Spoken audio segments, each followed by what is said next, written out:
रावलपिंडी से रिपोर्ट कर रहे हैं नुमाइंदा गुलतासिब। सीपीओ सैयद खालिद हमदानी की हिदायत पर रावलपिंडी पुलिस की मंशियात के खिलाफ कार्रवाइयां जारी।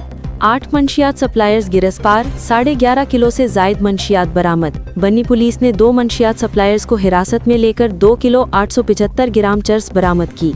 वाक एंड पुलिस ने 1 मंशियात सप्लायर को हिरासत में लेकर 1 किलो 740 ग्राम चर्स बरामद की। वारिस खान पुलिस ने 1 मंशियात सप्लायर को हिरासत में लेकर 1 किलो 740 ग्राम चर्स बरामद की।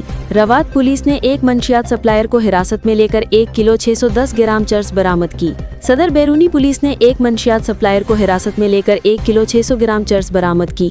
मंदरा पुलिस ने 1 मंशियात सप्लायर को हिरासत में लेकर 1 किलो 560 ग्राम चर्स बरामद की। सदर वा पुलिस ने 1 मंशियात सप्लायर को हिरासत में लेकर 560 ग्राम आइस बरामद की। मंशियात के नासूर के खात्मे के लिए तमाम इकदामात उठाए जा रहे हैं।